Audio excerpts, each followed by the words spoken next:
Smartphone কেনার জন্য যাদের বাজেট 20,000 টাকা তাদের জন্য আজকে একটি স্মার্টফোন নিয়ে কথা বলবো এবং ফোনটি হচ্ছে Honor X7a। ফোনটিতে থাকছে 6.7 inch display, 50 megapixel quad camera setup, থাকছে 6 গিগাবাইট র্যাম, 128 জিবি স্টোরেজ এবং ম্যাসিভ 6000 মিলিঅ্যাম্পায়ার ব্যাটারি। ফোনটি বাংলাদেশে পাওয়া যাচ্ছে অফিসিয়ালি এবং এটার প্রাইস হচ্ছে 18,999 মানে 19,000 টাকা। তো ফোনটি হাতে নিয়ে ক্লাসিক টাইপ ফোনের একটি ফিল পাওয়া যায়, লাইক এটি এখনকার যেসব ফোন থাকছে সেগুলোর বডির মতো খুব একটা শার্প না, এর ফ্রেম কিছুটা রাউন্ডেড, হাতে ভালো গ্রিপ পাওয়া যায়। এটির ওয়েট 200 গ্রামের নিচেই থাকছে, ওয়েট ডিস্ট্রিবিউশন ভালো, সো হাতে নিলে খুব একটা আনকমফোর্টেবল ফিল হয় না।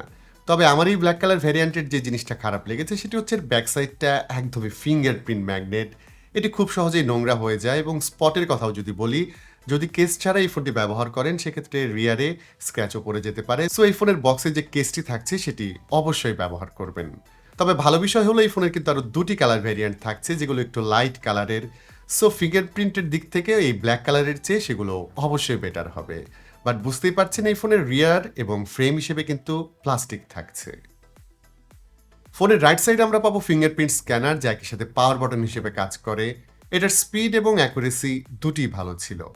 নিচের দিকে পাওয়া যাবে 3.5 millimetre headphone jack, USB type C port, একমাত্র স্পিকার এবং ওপরের দিকে থাকছে একটি হাইব্রিড সিম কার্ড স্লট।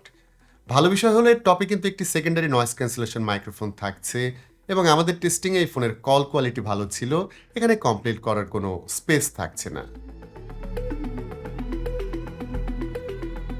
ডিসপ্লের কথা আগে বলেছিলাম, Honor X7a তে থাকছে 6.74 ইঞ্চ এলসিডি ডিসপ্লে, এতে 90 হার্জ রিফ্রেশ রেট থাকছে। তবে উইয়ার্ড বিষয় হলো 19,000 টাকা প্রাইসের এই ফোনে কিন্তু 720 রেজুলেশনের প্যানেল থাকছে, মানে এর ডিসপ্লেটা ফুল এইচডি না। তবে ডে টু ডে টাস্কের ক্ষেত্রে এই শার্পনেসের ব্যাপারটা খুব একটা হয়তো ম্যাটার করে না, বাট ভালো করে দেখলে এতে শার্পনেসের ঘাটতি অবশ্যই চোখে পড়বে।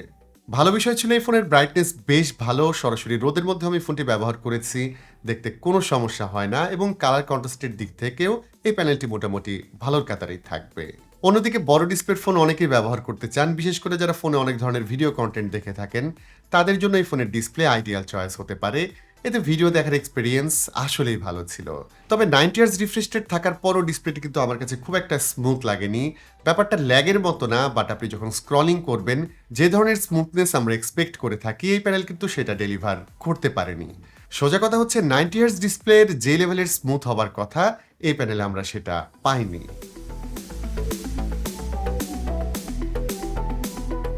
পারফরমেন্সের কথা যদি আসি, এখানে আমরা একদম এন্ট্রি লেভেলের একটি এসওসি পাচ্ছি যেটি হচ্ছে MediaTek Helio G37। সো এখানে আসলে বিগ এক্সপেকটেশন আমার কখনোই ছিল না। রেগুলার যেসব অ্যাপ থাকছে লাইক সোশ্যাল মিডিয়া ব্রাউজ করা, ইউটিউবে ভিডিও দেখা, এইসব কাজের জন্য এটি ঠিক আছে। এতে 6 গিগাবাইট র্যাম থাকছে যেটা কিছুটা বেনিফিট দেবে, বাট গ্রাফিক্স হেভি যেসব অ্যাপ বা গেম আছে সেখানে এই এসওসি খুব একটা সাপোর্ট দিতে পারবে না। ছোটখাটো গেমগুলো এই ফোনে প্লে করতে পারবেন, বাট একটু গ্রাফিক্স ডিমান্ডিং যেসব গেম থাকছে সেগুলোর ক্ষেত্রে ল্যাগ দেখা যাবে। সো বুঝতেই পারছেন একদম রেগুলার কাজের জন্য এই ফোনটি ঠিক আছে, বাট আপনি যখন একটু প্রেশার দিবেন তখন এই ফোনে কিন্তু খুব একটা ভালো পারফরমেন্স পাবেন না। স্টোরেজ হিসেবে আমরা X7 এতে পাচ্ছি 128 জিবি ইনবিল্ট স্টোরেজ, যেটা আমার কাছে এই ধরনের ফোন হিসেবে সাফিসিয়েন্ট মনে হয়েছে। প্লাস এর সাথে কিন্তু এইচডি কার্ডও ব্যবহার করে এক্সটার্নাল স্টোরেজ আরও বাড়িয়ে নিতে পারবেন। আরেকটা বিষয় হলো এই ফোনে থাকছে Android 12 on top of magic UI. So এই ফোনে গুগল সার্ভিস সহ সব ধরনের অ্যাপই ব্যবহার করা যাবে। ব্যাটারি সেকশন নিয়ে যদি বলি, এই ফোনে আমি একদম ট্রিমেন্ডাস টাইপের ব্যাটারি ব্যাকআপ পেয়েছি। এতে ম্যাসিভ 6000 মিলিঅ্যাম্পায়ার ব্যাটারি থাকছে যেটা ইজিলি রেগুলার ইউজে 2 দিনের উপরে ব্যাটারি ব্যাকআপ দেবে। আর এই ধরনের বিগ ব্যাটারির ফোন আসলে পাওয়ার ব্যাংক হিসেবেও কাজ করে। সো এই ফোন দিয়ে চাইলে অন্যান্য ফোনও চার্জ করতে পারবেন। ছোটখাটো ডিভাইস চার্জ করা খুবই ইজি, এতে 5 ওয়াটের রিভার্স চার্জিং সিস্টেম থাকছে এবং আরেকটা ভালো বিষয় হলো এই ফোনের বক্সে কিন্তু 22.5 ওয়াটের চার্জার থাকছে।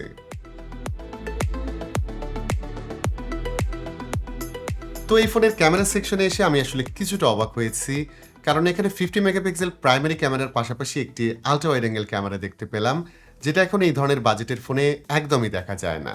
এটি 5 মেগাপিক্সেল ক্যামেরা, বাট না থাকার চেয়ে এটি আমার কাছে বেটার মনে হয়েছে।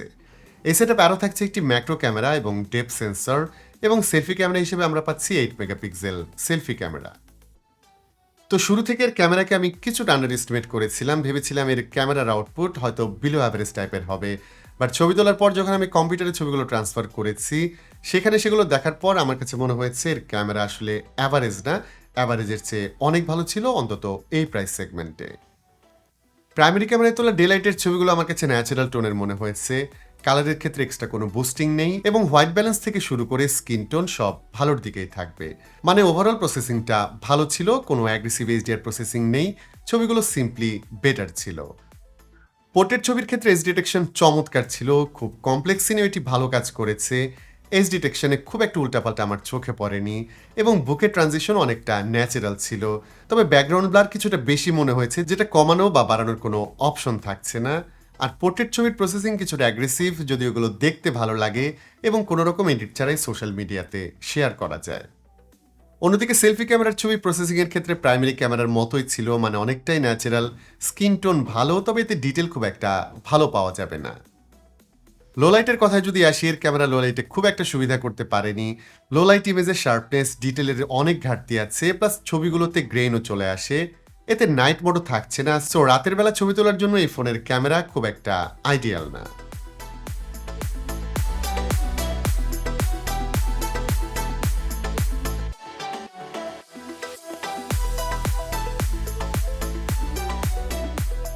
সো Honor X7a নিয়ে যদি সাম আপ করি, এটি বিগ ডিসপ্লের ফোন, মাল্টিমিডিয়া কনজিউম করার জন্য খুবই ভালো, প্লাস এই ফোনে খুব ভালো ব্যাটারি ব্যাকআপ পাবেন, যা রেগুলার ইউজারদের জন্য অনেক বেশি দরকার। সেই সাথে ভালোর কাতারে থাকবে এই ফোনের ক্যামেরা সেটআপ, যা এই প্রাইসে আমার মতে অনেকটাই ভালো করেছে। তবে ভালো পারফরমেন্সের ঘাটতি থাকছে এই ফোনে, যেখানে রেসোসি একদমই ডেটেড, কম্পিটিশনে এটি আসলে ফাইট করার মতো না, সো এই ব্যাপারটা অনারের কনসিডার করা দরকার। আজকের ভিডিওটি এখানে শেষ করতে হচ্ছে। Honor X7 এর ভালো খারাপ দুটি দিকই হয়তো বুঝতে পেরেছেন। সো ওভারঅল এই ফোনটি আপনার কাছে কেমন মনে হয়েছে সেটা অবশ্যই জানাবেন কমেন্ট করে। ভিডিওটি ভালো লাগলে please hit the like button, share করতে পারেন আপনার বন্ধুদের সঙ্গে। আজকের মতো আমি বাবু এখানেই বিদায় নিচ্ছি। সবাই ভালো থাকবেন, অনেক ভালো।